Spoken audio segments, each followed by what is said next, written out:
The dining room was set as if for an audience. Silver-polished, wine glasses aligned, candles waiting for a spark. Claire checked the table for the fourth time, running her fingers across the edge of the linen.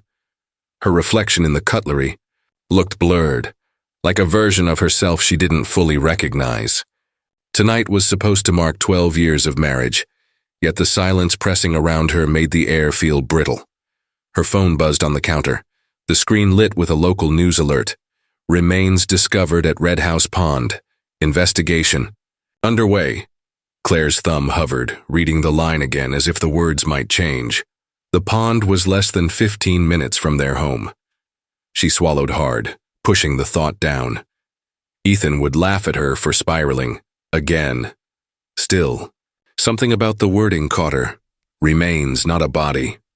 She knew the difference. One was human, the other a puzzle of bones. Claire locked the phone and turned back to the table, but the unease clung like static. On the windowsill, the orchid Ethan had gifted her last anniversary stood in its pot, pale and elegant, a survivor of her inconsistent care. A single petal, once luminous, curled brown at the edge before falling soundlessly onto the sill. Claire stared at it, absurdly struck, as though the flower had just exhaled some hidden truth. The clock ticked past 8. Ethan was late, again. She told herself traffic could explain it, or work, or some errand he hadn't mentioned. Yet the house's silence no longer felt empty.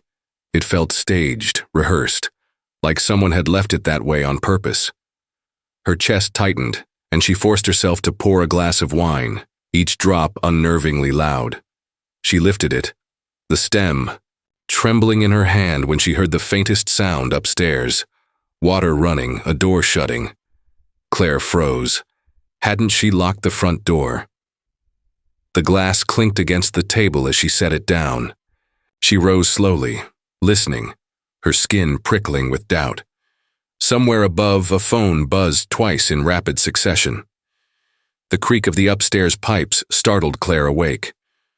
For a moment she thought it was the house settling. But then the sound, sharpened into the hiss of running water. Ethan was in the shower at 2 a.m. She reached instinctively toward his side of the bed, cold sheets confirming what she already knew. Beside her, his phone buzzed against the nightstand. A second vibration, then a third, insistent. Claire hesitated, pulse climbing, before sliding. The screen open. No password, just a careless swipe. The messages came from a contact saved only as S. One image filled the screen, moonlight trembling across black water. Another followed, shoreside brush, time-stamped nearly 2 weeks. Before tonight's discovery at Red House Pond. Claire's stomach twisted.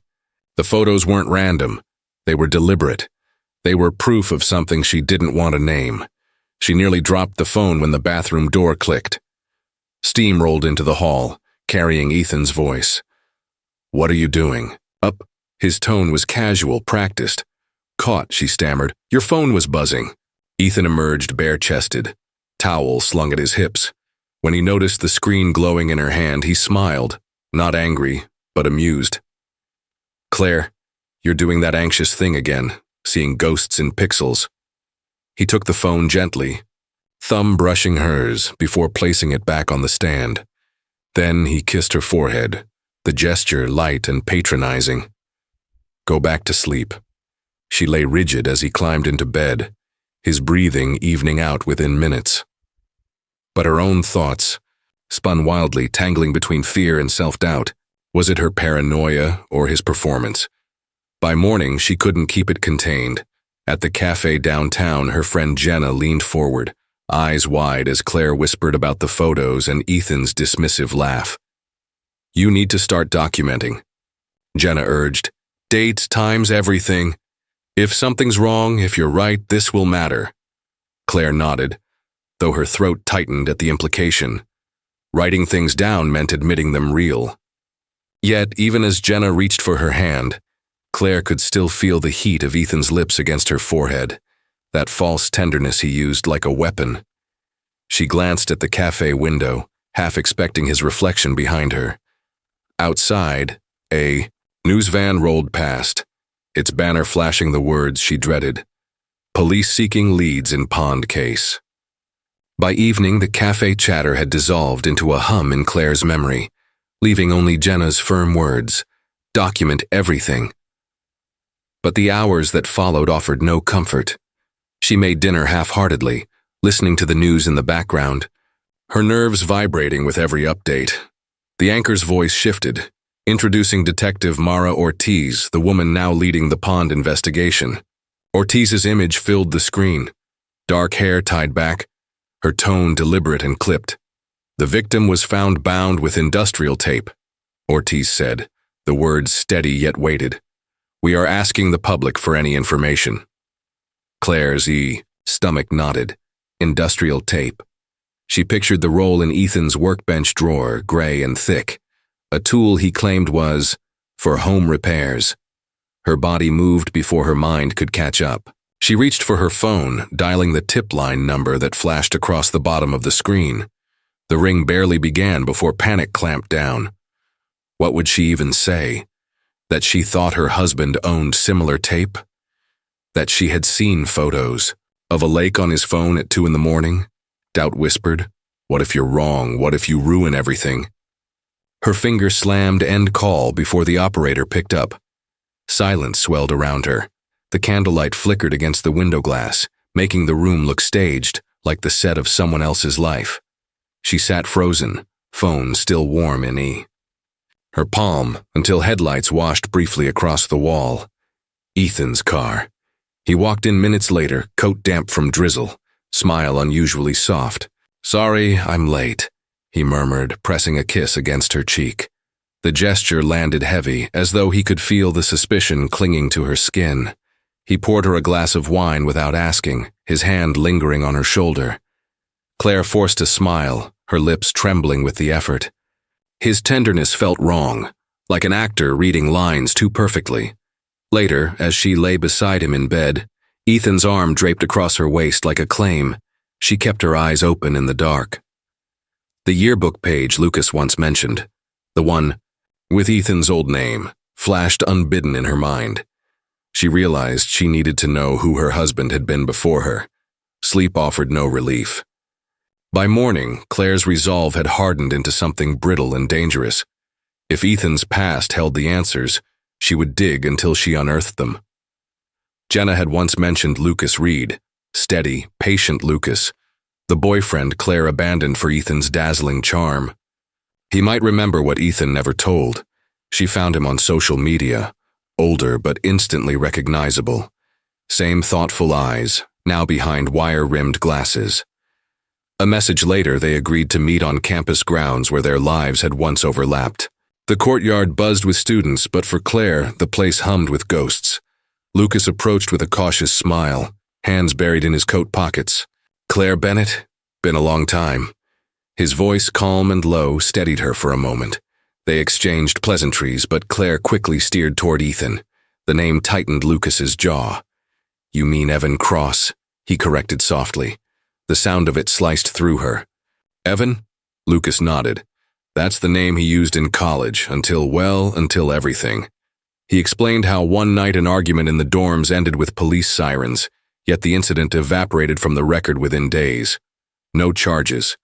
Just whispers. Claire leaned closer, her heart drumming. "What kind of whispers?" Lucas hesitated, then lowered his voice. "That he had a girlfriend who vanished. Marina.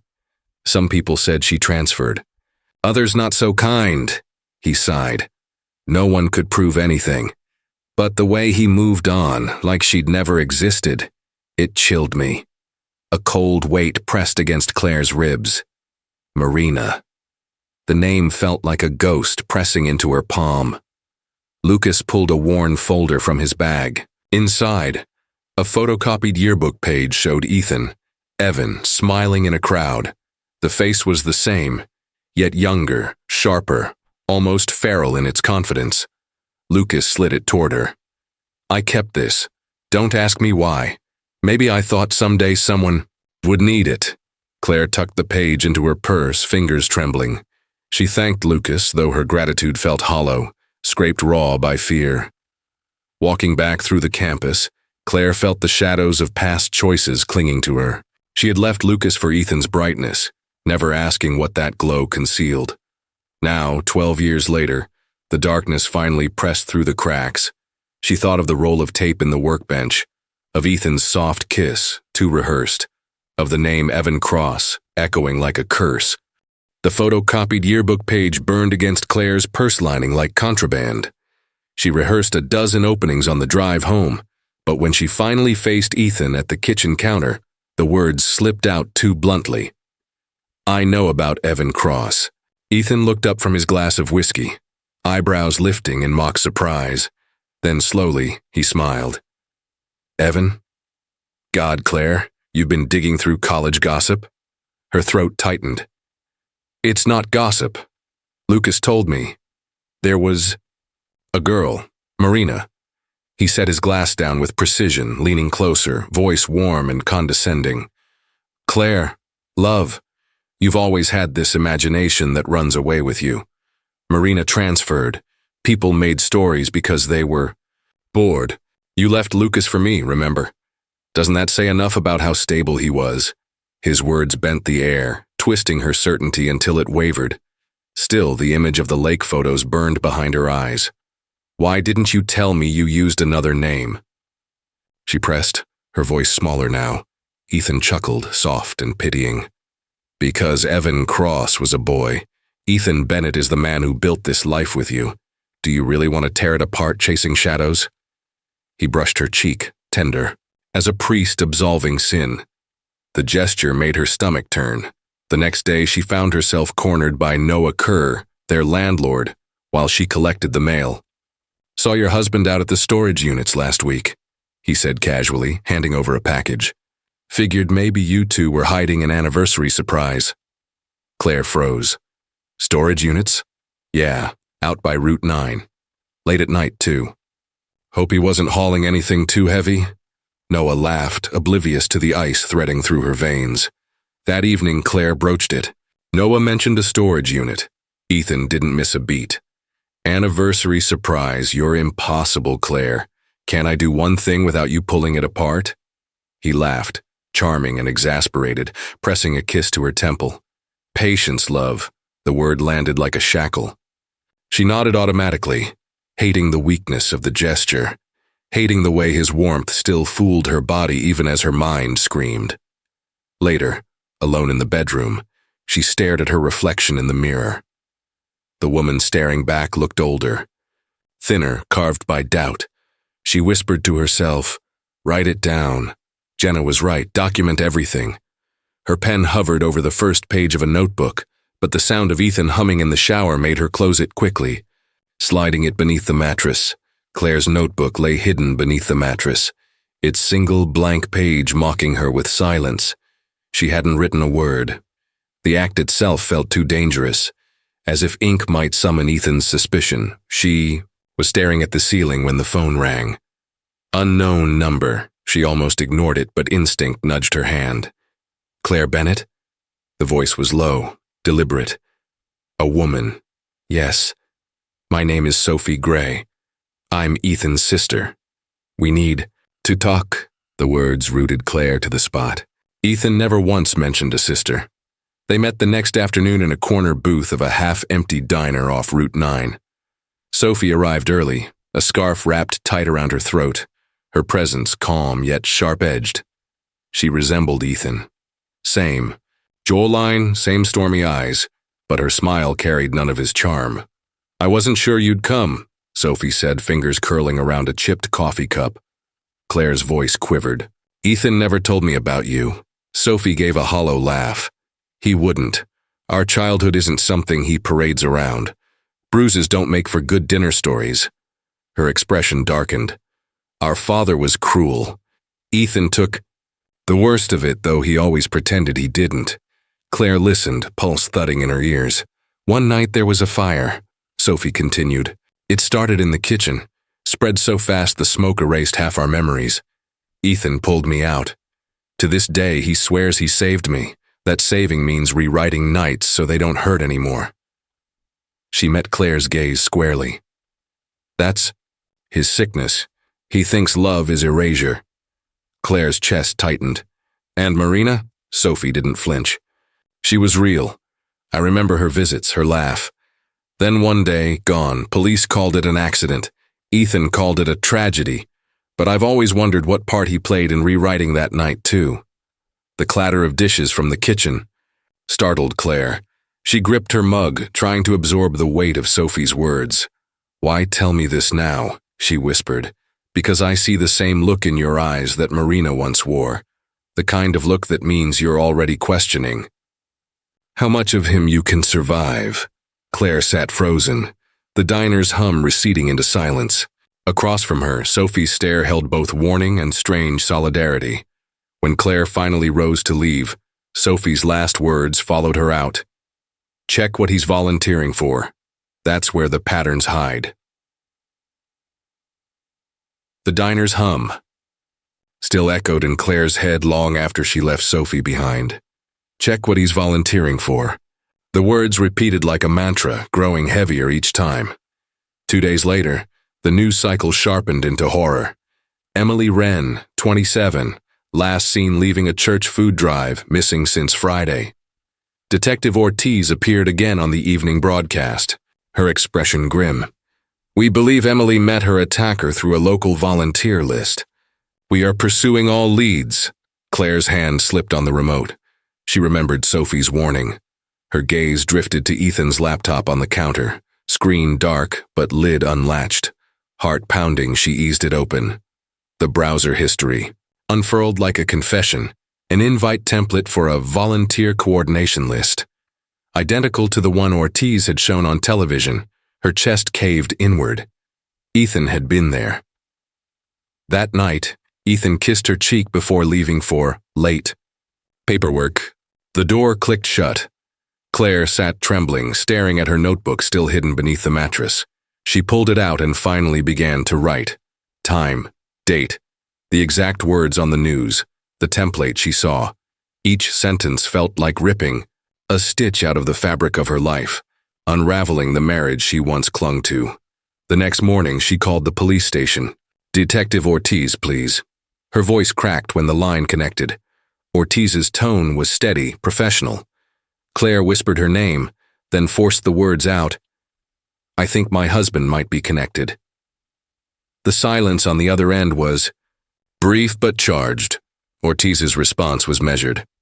"I want you to stay calm. We'll need your cooperation, Mrs. Bennett." Quietly. "Can you do that?" Claire agreed, though the word lodged in her throat like glass.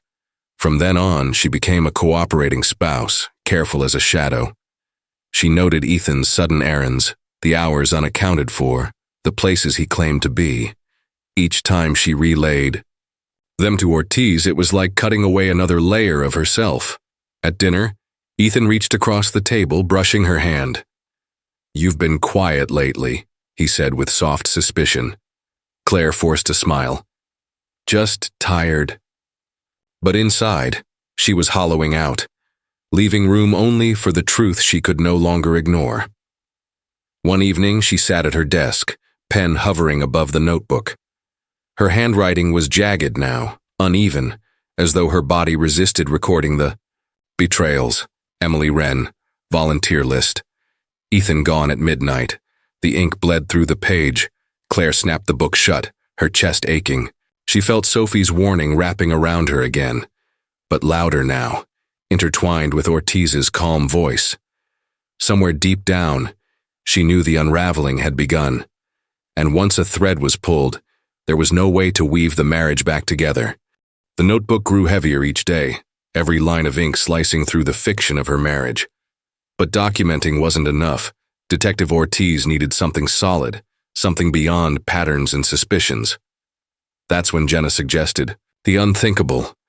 Pull the truth from Ethan himself. "You've lived beside him for 12 years, Jenna whispered over the phone. "You know what softens him. Use that. Make him talk." The thought chilled Claire. Yet she agreed. It was past midnight when she found the moment. Ethan sat on the sofa, bourbon in hand, staring into the muted glow of the television. His shoulders slumped, his eyes red-rimmed, carrying the exhaustion of someone always calculating. Claire joined him quietly, tucking her legs beneath her, forcing her voice low, almost vulnerable.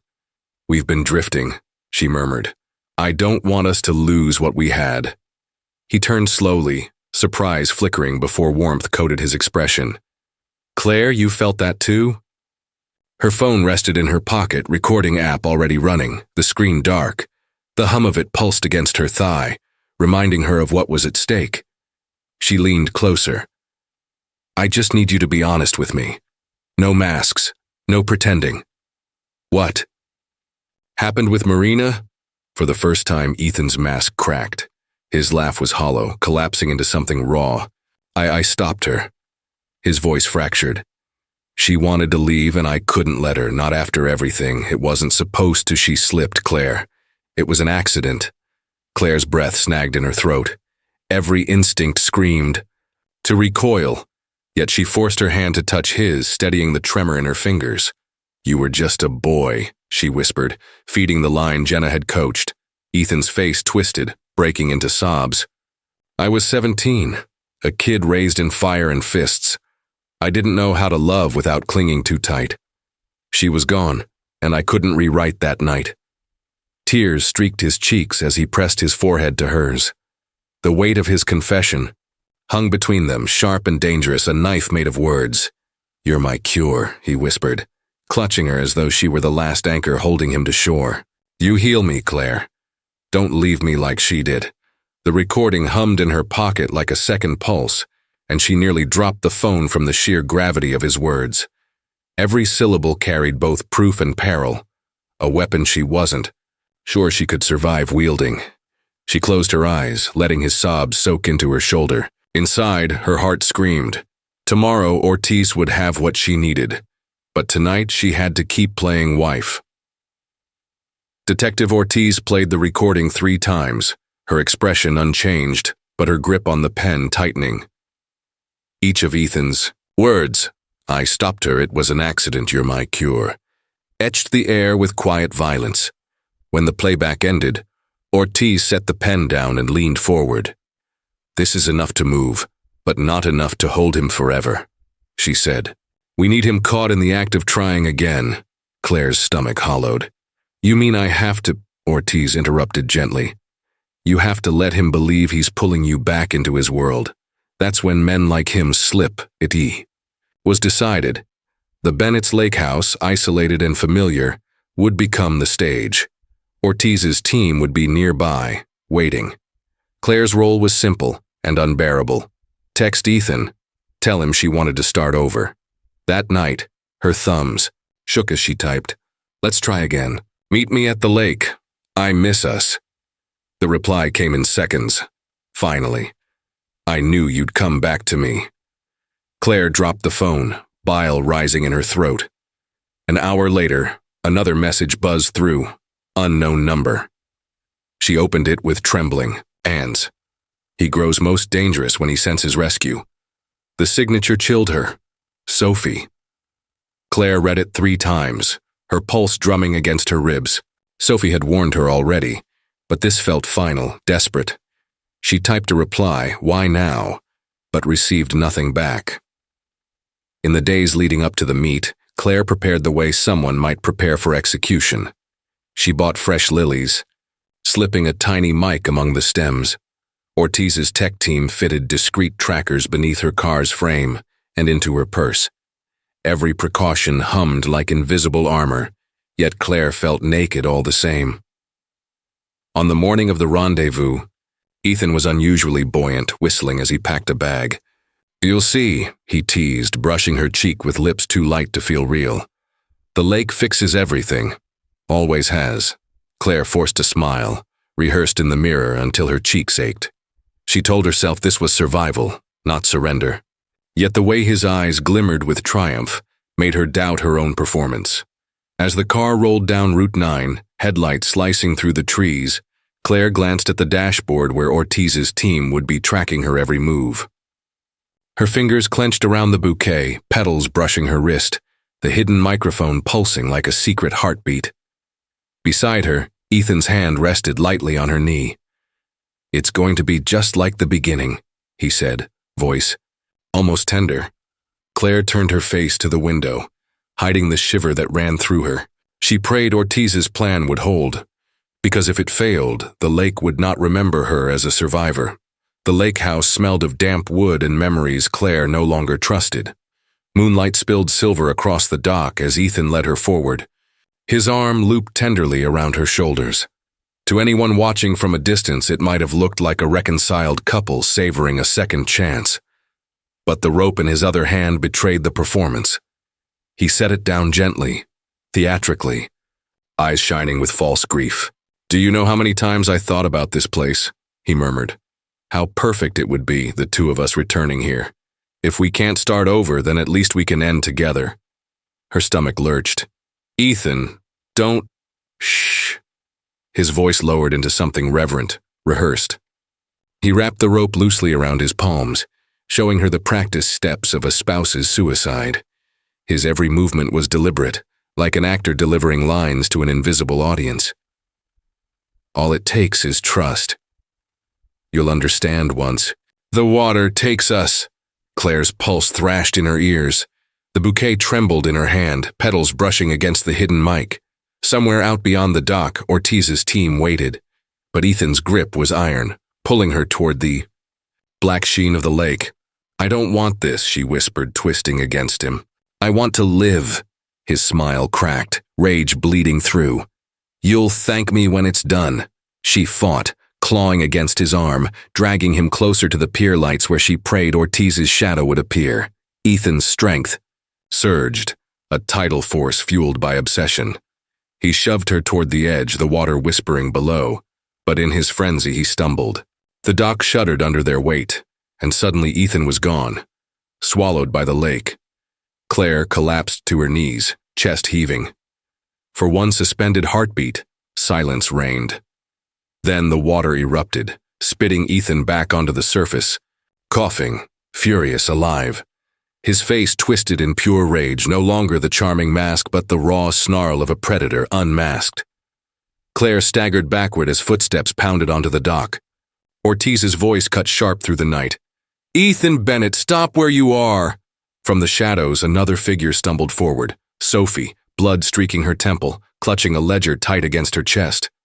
Pages fluttered in the wind, like scripture. "Storage unit records," she gasped. "Every visit, every name." Ethan froze, dripping and cornered. His eyes flicked from Sophie's bleeding face to Claire's trembling body, to Ortiz's drawn weapon. For the first time, his silence betrayed him. An animal caught. Ortiz moved in, cuffs flashing silver under the floodlights. Ethan's wrists were shackled with a final click that echoed louder than his protests. Claire stood numb, her body shaking, as the night swallowed the last of Ethan's illusions. The lake had remembered, and so had she. The courtroom buzzed like a hive, anticipation prickling through every whispered exchange. Ethan entered in shackles, his posture still defiant, his charm reconfigured into something pitiable. His lawyers had polished him into the image of a broken man, an abused child, a scarred husband. When he took the stand, his voice trembled on cue. "I never meant harm," he said, weaving his trauma into every sentence. "I was shaped by violence. I only wanted love. And when love left, me I broke."